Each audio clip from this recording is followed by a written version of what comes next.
Today's daf we're going to be learning is Bava Batra Daf Ayin Gimel.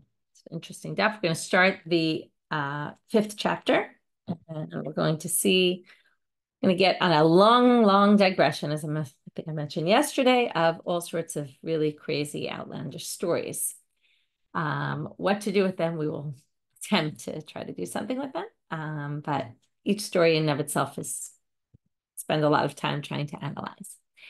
Today's daf is sponsored by Stu Talansky in loving memory of her mother, Ruth Stromer, Holocaust survivor and woman of value. Left us very young, but imprinted in us great confidence and strength. Making you proud was one of my greatest joys.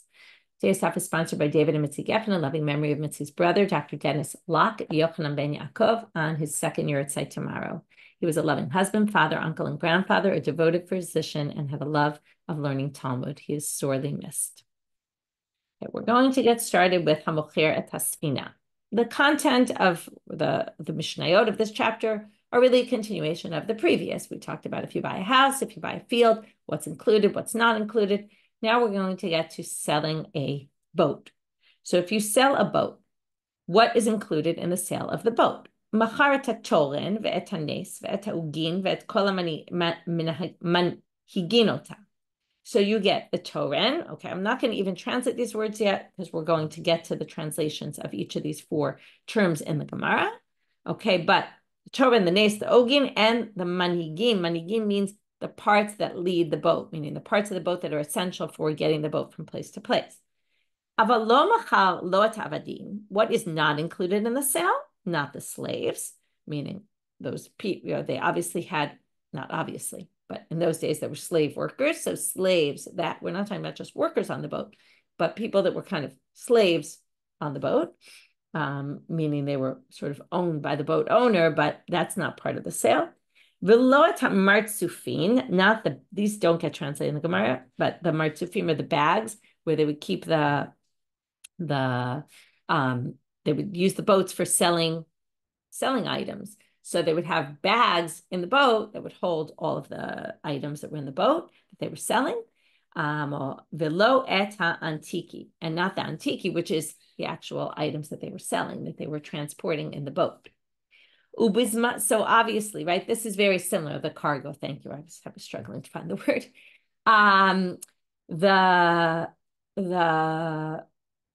What I wanted to say about this sale, right, this is very similar to things that in the house that are attached to the ground, right? Or things that are essential to the house, things that are essential to the field, as opposed to things that are secondary or like movables, right? The cargo in the boat is movable. It's not really part of the boat. It changes all the time. But just like we saw in all the other Mishnayot, if you said everything in it, then all those items will be included, seemingly also the slaves. Now the Gemara starts off with defining terms. Now, Toren is actually a modern Hebrew word, but here they asked Toren, I guess in Babylonia, it wasn't the word they used, Iskaria, which is the mast. Okay, so the Toren is the mast, right, which holds up the sail. Okay, they're basically going to start quoting psukim that show the use of the words used in the Mishnah in psukim. Nes are adra. This is the sail. The nes is the sail. And in Hebrew, we call that a mifras. And you're going to see the mifras in the pasuk here. They're going to quote, your sail there was going to be for you, the nes. There you see the sail is the nes. Ogin. Tana Rabbi Chia. Elu oginim shala. These are the anchors. All boats have anchors. V'cheinu omer.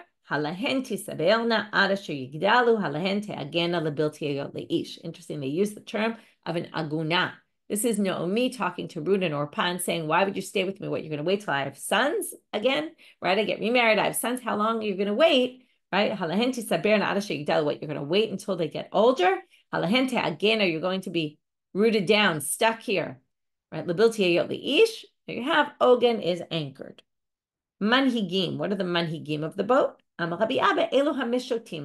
are the oars. They lead the boat. Right, they're made out of these alonim from the Bashan, from these strong trees. Okay, the people who came down from the boats were the people who held the oars. Okay, which shows This was the critical, it was the important part of the boat that makes the boat move. Okay, now is section 1. Section 2 will be also pretty short. It will be a braita that's parallel to the Mishnah, but adds other elements of a sail of a boat. Hamocher et hasfina, machar iskela, which is the gangway. Et bor hamayim, the water tank, shebetocha, that's in the boat. Rabbi Natan Omer, now I'll tell you already now, Rabbi Natan was Rabbi Natan HaBavli. Why was he called the Bavli? Well, he was in Israel, but he came from Babylonia. It's going to be relevant in a minute. That's why I wanted to mention it now. Rabbi Natan says, "Hamocher tasfina macharet habitzit." Okay, the bitzit is some sort of boat, call it a lifeboat or something else. Now they would have boats attached to the side of the big boat because the big boat couldn't go all the way into the shore. So you would get into this little boat, and that would the little boat would take you to shore, and you would anchor the big boat kind of in the water. So also includes those little boats. Okay, what's a dugit? We're going to say a dugit is also this kind of lifeboat. So I'm a Rabba, bitzit hainu dugit. So Rabba is telling you, remember he's generations later, these are the Tanaim. He says, by the way, this term that Sumchus uses and the term that Rabbi Natan used were actually the same thing. Rabbi Natan Bavlai have a kari lebutzit. Kedamri nashe butzita demeshan. Sumchus debar Eretz Yisrael kari ledugit dichtiv acharitchem besirot duga. So they quote psukim, or Rabba quotes these psukim and explains that the difference was just that one lived in Israel and one lived in Babylonia, and they used different words for the same. There were different terms used for the exact same object, which we know all the time that people in England and people in America use different words in English, right, to say the same item. So this was just a variation. By the way, dugit comes from dag. Sounds like a fishing boat, right? Like a little boat that you would use to go out fishing. It's the same kind of little boat that you would use for these purposes. Okay, you ready? Take a deep breath. We're going to, I would say, use no pun intended, but delve into, right, deep down into these sugyot about people who went on boats to the water and saw all these unbelievable things or heard all these unbelievable things. So these stories are really outlandish and they're clearly exaggerated and they're hard to understand what exactly they're getting at. Much has been written about them. You can read commentaries and interpretations. There's a lot who understand these stories to be meant as allegorical. I'll mention some here and there. I prefer to learn them more looking at themes that come up in the different stories and themes that we see throughout them to try to come up with some concepts that they're trying to get at and ideas. Because it's really about, whenever we get into stories in the Gemara, it's really about the philosophy and the ideas and the concepts. And I think that's what's going on here. At least that's how I understand it. I don't really pretend to know what really is going on and what really was intended here. As everything, it's interpretation. So we're going to read these stories. I think the first thing I want you to think about is that almost all the stories happen when they go to the water. And they're traveling. And having just come back from traveling, I think that, traveling always opens our eyes to different perspectives and see things differently. And when you go somewhere, you meet different people and you see different things that you didn't see otherwise. And I think one of the themes, again, it's not the only theme, it's one of the themes, is about perspective and realizing that you can learn things from other people and you can learn things from other places and you can learn things from other cultures and from seeing other things, there's what to understand. And that by, especially if you imagine most of these people, you lived in your village forever. That was where you lived. If you traveled, it was for work. That was about it. I mean, they did travel a lot, but not traveling in the way that we travel nowadays. And they're trying to say, it's kind of eye-opening and gives you perspective on life, on God. And you're going to see these themes as we go through. So it's something to keep in the back of your mind as one of the themes. I'm a Rabba. So Rabba starts out. So it's Rabba. Mostly we're going to hear from Rabba and Rabba bar bar Chana. Some people actually change the girsa and say that it's all Rabba bar bar Chana. None of it's Rabba. Rabba and Rabba bar Chana were two totally different Amoraim. Similar time period, but two different Amoraim. But some people think it was said by, some by him, some by him. Some people say it was all by the same. That's not so important for our purposes. So let's get started. I'm a Rabba. So I was told by the people who go down to the sea. Now, again, what happens in the sea? You have people coming from all different places. right? Because that was the nature of the sea. That was where they did trade. And you meet people, we've seen many sugyot already where people would learn the etymology of words from the Nechutei Yama.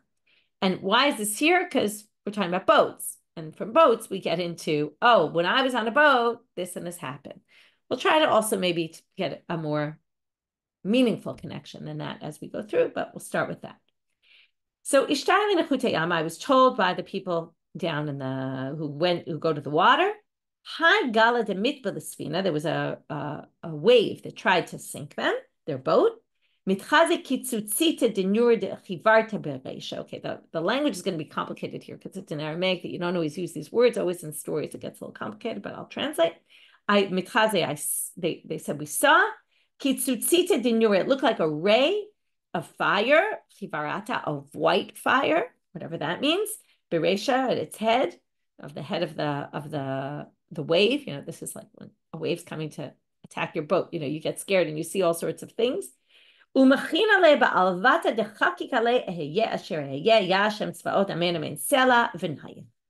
we hit this wave with a club that was engraved in it the words and it calmed. Okay, that was how we calmed the wave, basically saying using God and praying, we were able to conquer this wave. Amar Rabba, another story. The people down at the sea told me, the people who go to the sea, Bengala legala tlat mea parse. They describe this wave, that between one wave and the next, which basically one wave starts where the other one ends, was 300 parasangs. Okay, that's a really large distance. So here we start with the real exaggeration. Ruma digala tlat mea parse, and the height of the wave was 300 parsaot. So you're talking 300 parsaot long, 300 parasangs high. One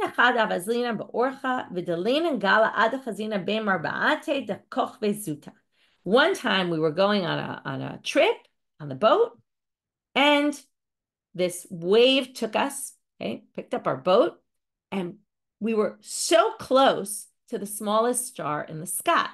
Okay, now one of the themes you're going to see is this connecting between heaven and earth, between water and earth. Okay, the heaven, earth, water, right? We're going to see this connection and linking and overlapping, and between water and the land, between water and the heavens, between land, between water, between land and the heavens, all sorts of connections here. This is one story where basically from the water, they get all the way up to the heavens and or close to.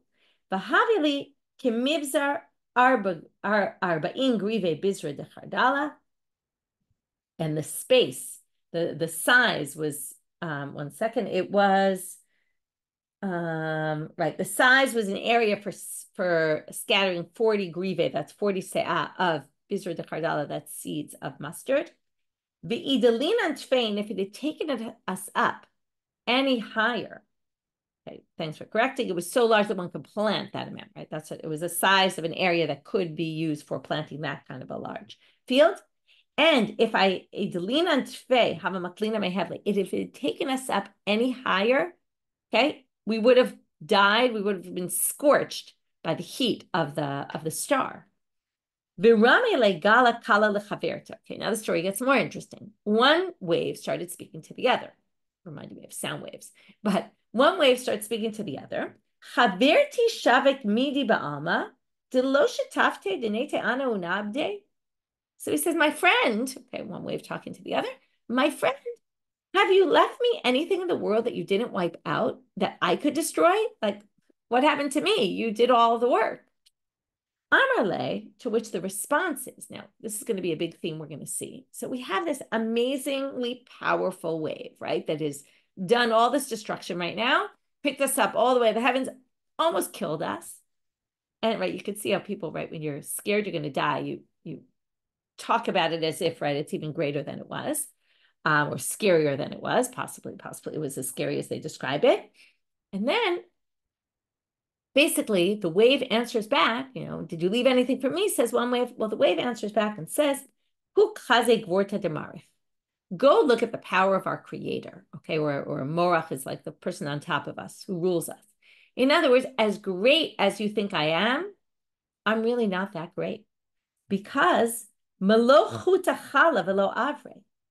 I can't get not even a hair, what do you say, the width of a hair beyond this, a hair thread beyond the sand. Okay, right? The water doesn't pass the sand. Like I'm limited. So he says, Shenemal, how do we know this? Because it says in the Pasuk, Uti lo tira'unu Hashem, what will you not fear God? Even panai lo tachilu, will you not be scared in front of me? Asher samti chol gvul layam, I put the sand as the border for the water. Ki chok olam v'lo yavrenu, this is a chok of the world, and it will not pass over there. I don't know about tsunamis and things like that, where the water does seem to pass over the sand. But this is basically saying, I guess, in the natural course of events, it doesn't happen in a normal manner where it always stays within its boundaries. So as much as we have these incredibly powerful things, they're limited. Again, to see this as allegorical, as a metaphor for ourselves, it's very easy, right? You could think you're so great. You could think you have a lot of power, a lot of ability to do things. And in the end, you have to remember that God is our master and God is controlling things and not us. And that we have limitations. And this is going to be a theme you're going to see through a lot of these stories, both today and in the continuation. Amar Rabba, Ledidi Chazili Horman Bar Lilit. Horman Bar Lilit was the son of Lilit, who was a shade, a demon. So Horman is a demon, just like his mother. Ki karayit akupya deshur de machosa. When he would run on the tops of the walls in Machosa, v'rayit parasha ki rachiv chevata mitatai, and there would be a horseman riding on an animal underneath at the bottom of the wall, v'lo yachile. And the horseman couldn't keep up with Horman. He was much faster, even though he was on foot, and the horseman was on an animal. Zim nachada have a misargan le tarte kuniata. One time they had saddled 2 mules for a Horman, the kaiman, and the 2 mules were standing. A trey gishre de rognag. They were on the 2 parts of the bridge of Rognag. So there's, I guess a bridge there and a bridge there, and there were these 2 mules. And Horman, this demon, would jump from one bridge to the other. It sounds like one of these shows, be amazing. This is what someone can do. So let's see. And he had 2 cups of wine in his hand. I was thinking of the wine in 2 cups is the zugot. We said, stay away from that. It's always dangerous. There's always demons there. Well, here he's carrying 2 cups in his hand. And morik mehai lahai, and he keeps pouring from one glass to the other. As he's jumping from one bridge to the other onto the mule that's on each bridge, and then and not a drop of wine fell on the ground. Okay, we all know if you're doing that kind of thing, it's hard to actually manage to do that. Again, it's both these stories of Horman are showing how powerful he was. He was faster than the guy on the horse. He was jumping and showing off, okay, from one to the other. Votoayom, and to make it even more impressive, Otoayom ya'alu shamayim yardu tahom mot havi. It was a crazy stormy day, apropos our story about boats and that. It was a crazy stormy day where, the skies went up, the depths went down, everything was going topsy-turvy, and he still managed to do this trick, this amazing feat. Ad dishamu be'malchuta v'katluhu, until the king's people heard, and the king had him killed. Okay. What king? So the Rashban gives 2 interpretations, that either it was the king of the demons and that he had broken the code of the demons, because you're not supposed to show off on land. Like demons are supposed to be sort of not seen, and when they're seen, they do their thing and they go. And here he was just showing off his powers in the middle of the world, and where people could see. That wasn't a good thing. Or perhaps it was the Caesar Haromi, the emperor of Rome, who was doing it because he was nervous that the demon had all these powers and was going to take them away from him, which you can understand metaphorically as, if we show off too much what you have, that threatens other people, and then you're often in danger. So in terms of, trying to be out there and bragging and showing off has dangers that they're associated with it, right? So if we talked about the arrogance before, in terms of, well, remember that God is above you. Here it's a different kind of fear of the, you can connect it all, but if you show off your arrogance, it could be you'll end up getting killed because people see, it's another danger of arrogance. Amar Rabba, Lididi Chazeli or Zila Bar Yome, Dahava Kahar Tavo. I saw once, Rabba says, an antelope that was 1 day old, that was as tall as Har Tavor. Okay.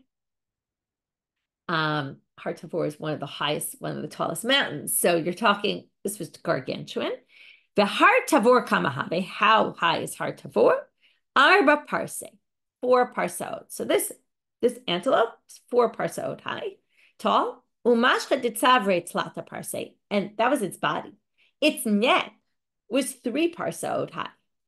Ube merbata dereshe parsu palga, and the place where his head rested was another parsa and a half. Rama kufta usachale liyardina. This is a funny one.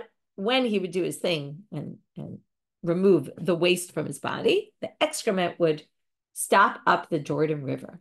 Okay, so that was that's how great this creature was. Va'amar Rabba bar Chana. Part of this is just to talk about these unbelievable creatures that exist in the world. Again, metaphors for powerful people, for, unclear exactly what, for the greatness of God that he created these amazing creatures. Again, unclear what all this is doing. We're going to get to also some other unbelievable creatures as we go on. Va'amar Rabba bar Chana, lididi chazili hahu akrukta. Krukta, sounds like krok krok, like a frog. So there was a frog, the Havyaki Akra de Ugridian. This is obviously a play on words. It was an Akrukta, maybe that's why they didn't call it a Tzvardea, who was like a Kra. A Kra is a city, like the Krayot in Haifa. So Kra is a city. It was as big as the city of Hadran. Okay, this one frog. The Akra de Hadran Kamahavya. Okay, so the antelope was as big as Har Tavor. How big was Har Tavor? This one was as big as the city. How big was the city? Shitim Bate, 60 houses. Va'ata Tanina, and a Tanin came. Now, talks in the Torah about that in Breshit, it talks about who Barata Taninim Agdolim. We'll have a whole discussion about who exactly are the Taninim. That comes up in tomorrow's stuff. So a Tanin came. Some of the translations will call it a snake. So the Tanin came and swallowed it. This is going to sound a little like Chagadya. So the snake swallows this gargantuan frog. Ata pushkansa, a female raven comes, ubala the tanina, and swallows the tanin that swallowed the frog. Viselik yativ bi'ilana. And then the raven went and sat in a tree. Now imagine how big this raven is. Again, you can't imagine the raven blowing up that big, but swallowed something that that was the size of an entire city, that ate someone who was the size of an entire city. What they say about this story is it's amazing to think about how strong that tree was, that it could hold this raven that was sitting in the tree. If I wasn't there, Rav Papa Bar Shmuel says, I wouldn't have believed. But I happen to have been lucky and I saw it, so now I believe it's true. Again, these stories are really out there. Like I said, there's metaphorical, allegorical explanations to many of them, but we're going to move on. I'll mention a few as we go on, but not here. Amar Rabba bar Chana, Zimnachad avakazlina besfinta. So Rabba bar Chana says, one time I was on a boat. Many of the stories start like that. V'chazina na'u kavra diyat v'lei achlatina be'usye. I saw a kavra. Kavra is a fish. We're going to see that word a lot. That was sitting in its nostril, that an aflatina, which is a type, it's like a mud eater, it's a type of insect, was in its nostril. And then basically, attacked it. It was attacked by this little insect. And then the water came and pushed the fish onto land. Now, this fish, we're going to learn, was a gigantic fish. And what happened when the water came and pushed the fish onto land? And it destroyed 60 areas, 60 districts. Okay, it was such a gigantic fish. What's very interesting about this story is what happens when the fish comes up on the land and basically dies and destroys these 60 districts, which is this huge destruction. But you're going to see something interesting happens. But dead fish are food. So 60 districts worth of people ate from this gigantic fish. So while it destroyed, it then provided sustenance. And they salted, which means they preserved this fish for the long term. They preserved this fish in 60 districts. And from one of its eyeballs, which came like oil came out of it, they were able to get 300 jugs of oil. The Hadran, now this is a word we're going to see a lot. Okay, the word Hadran, which is the word for organization, has many, many meanings, and we're going to see a lot of the meanings today. So, okay, thanks for the correction. Garbe is barrels, not jugs. Okay, so 300 barrels of oil. Anyway, Hadran is a very interesting word. It means to return, it means to come back. It means to kind of go through some sort of change. Okay, we're going to see it in many different contexts here. So tomorrow's daf, it comes up almost throughout the majority of the stories we're going to see, again, with different meanings. Ki Hadran, we'll talk about more tomorrow, but Ki Hadran the Batra Tracer Yarche Shata. When I came back 12 months later, okay, if we talk about perspective, another thing that gives perspective is time. So when we came back 12 months later, what happened? Chazina dehava kamenasre migarme mitalalta. They took from its bones, they were sawing from its bones and creating beams out of it. And then they were rebuilding the city using the bones as beams from this same fish. So the same fish that caused destruction is what they used for rebuilding. It's hard to read this without thinking of all the rebuilding now that they're starting to do in the South, about a year later after all the destruction, and this idea of rebuilding after destruction. V'amar Rava. Zimna chada havakazlina besvinta. The chazina nu kapla the yatvale chalta agabe. It was a very interesting story. They saw a fish and it had sand on its back. Ukadach agma ilave, and there was some grass growing on the sand that was on top of the fish. Savrina and yabeshtahi, we thought it was dry land. Vislakina va'afina nu bashlina nagabe. Now they were in a boat, so what they do? They said, let's get out of the boat. And let's go do some cooking and baking and all that on this island. They thought it was an island. So they go and they start cooking and baking on this fish, which looked like an island to them. Hadran gabe, well, it started getting hot for the fish because they were making fires on its back. Itapich, it flipped over and we almost all died. Ilav to having makarvas svinta havatavina. If the boat wasn't close by, we would have all drowned. So here I wanted to talk a little bit about some of the interpretations they give. And one of the interpretations about this is this idea of a lot of these stories are explained about the dangers of the exile. And in the exile, right, people are very confident and comfortable, and they think they're on dry land, and they think they're in a confident place. And then all of a sudden, everything flips, right, which unfortunately sounds very, similar to things going on in the last year.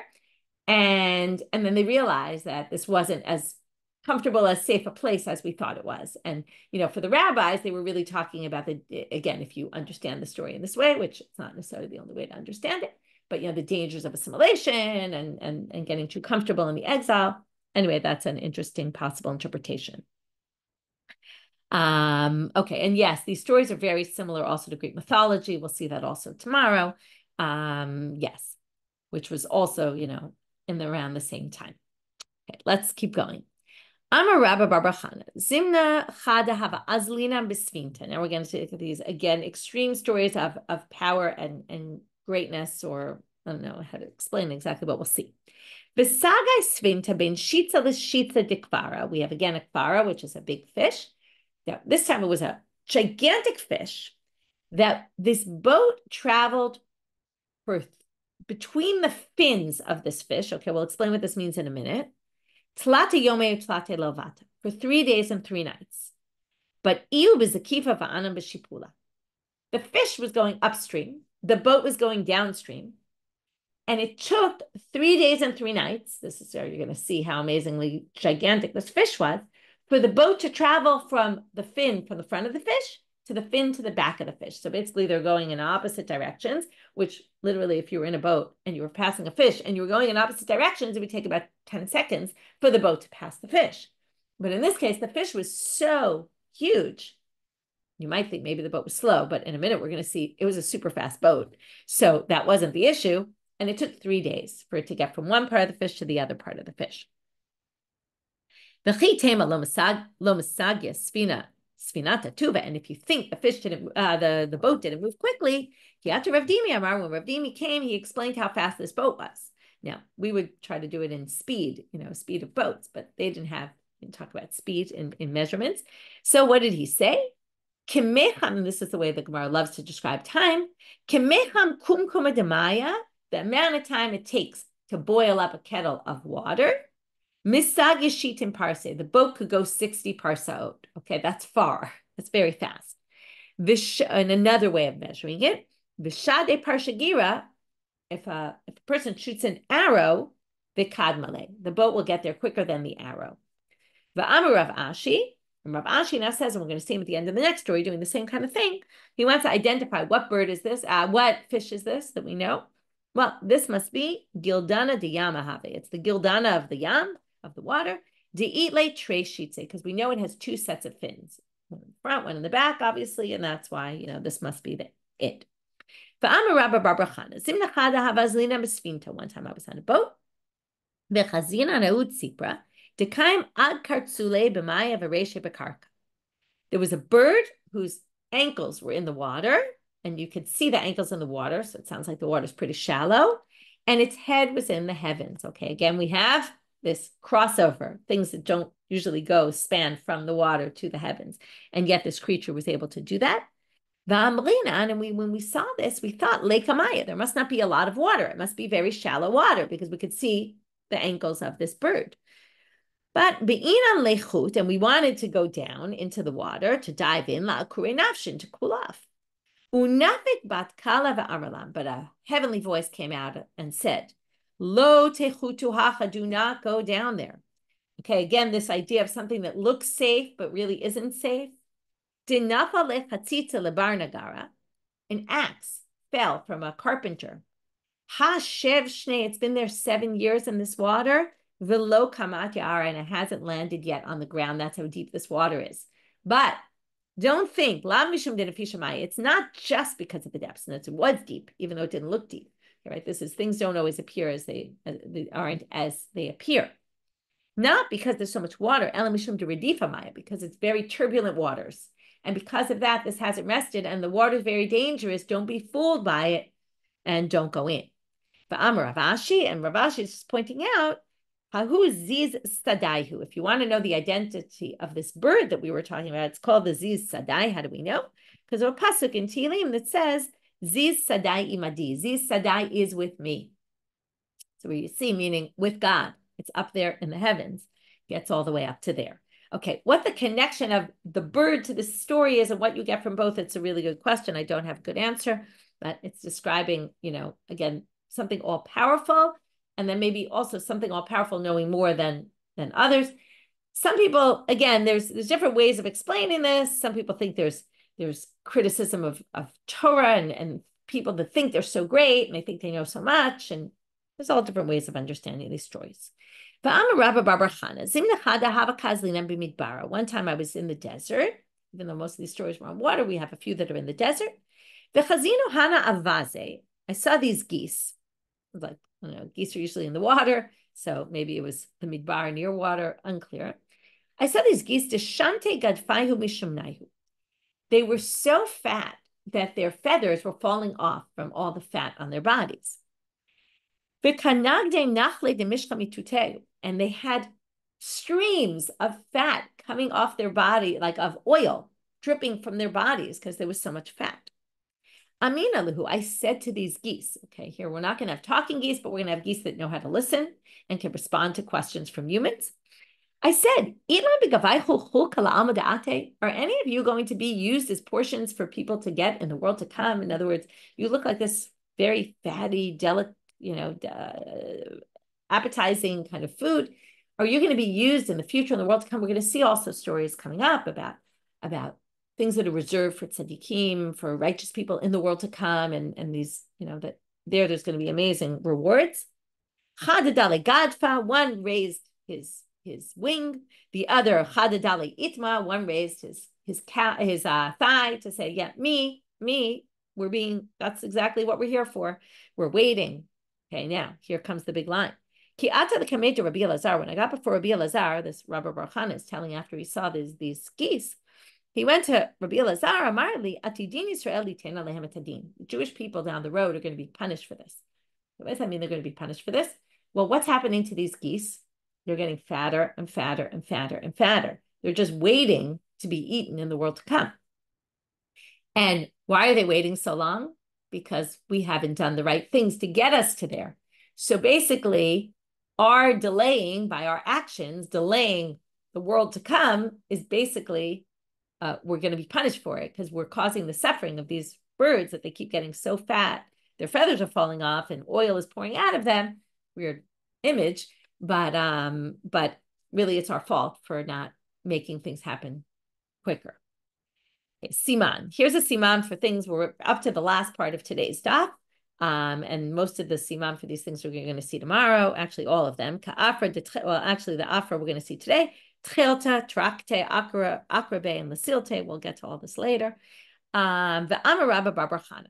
Zim Nachada, and this is the beginning of a series of stories of Rabba Bar Chana and this Taya'a. Taya'a is an Arab merchant. Zim Nachada Havakazlina b'midbar. One time I was in the desert, v'itlave bahadan, and all of a sudden next to me comes, and he starts walking along with me, escorts me. Hahu Taya, the Havashakel Afra. What was known about this merchant, or what I noticed about him, was he would take soil from anywhere, or dirt, or dust, umorachle, and he would smell it. Va'amar, and he would say, from this dirt I can tell, ha orcha plan. This is the way to here, this is the way to there. Okay, which sounds like he knows how to find his way in the desert. Okay, we know there's people like that who live in the desert, know to find their way. He knows his way to everything. Now we're going to see, not only does he know his way to everything, like, for example, Amrina le kama marchinim mimaya, how far is water from here? But havli afra, and he would say, give me some dirt, some soil. Yavin ale, we would give him. Amarlan timne parsa, and he would say, we're 8 parsa from water. Tanina, we would go on. V'yavin ale, and again we would give him. V'amarle lan demerchikinan tlata parsa. They would say, we're 3 parsa away. Afachitle. I tried to move things around, switch the dirt, try to trick him because I thought this is a joke. He doesn't really know how to do this. But I couldn't trip him up. He really knew what he was doing. Every time I gave him something, he knew where. And now we're not gonna really start this yet today. We're gonna finish up with Amrli ta'achvale matei midbar. He said, and then he starts saying to Rabbi Baruch Chana, do you want me to show you? Like, I know how to get here, I know how to get there, but here and there are not places you would think, oh, okay, I want to find how to get home. I want to find water. But no, he would say, would you like me to show you the matei midbar? I could take you to see the people who died in the desert. Way back when, okay? Or I can take you to see, we'll see where the people of Korach who died with Korach are under the ground. I'll take you to see Har Sinai, okay? I'm going to take you to see all these historic Jewish places, right? I can find you where these places are. So we're going to get to all those stories tomorrow. So here we'll stop, which is good that we finished a little early because tomorrow's daf is particularly long. There's a lot of stories. It's a really long daf. Anyway, we'll get to more summaries of these stories as we continue with the stories tomorrow. And, we started with selling a boat, what parts are included, what parts are not included. From there, we had to define a lot of the terms. And after doing that and bringing a Braita, which also talked about a few other things that the Mishnah didn't mention, and how some people call this, some people call it that, we then get to, which connects both in 2 ways, the boat issue, because all these people will go on boats. And then they'd also learn things like, what do words mean? What are these creatures? What is that, right? And there's a lot of defining in this, like, oh, this is the bird known as this. Oh, now we know the story about it. So part of it is defining, part of it is connection of the boats, and we'll hopefully find more connections as we continue the stories. Wishing everyone a Shabbat Shalom and B'sorot Tovot.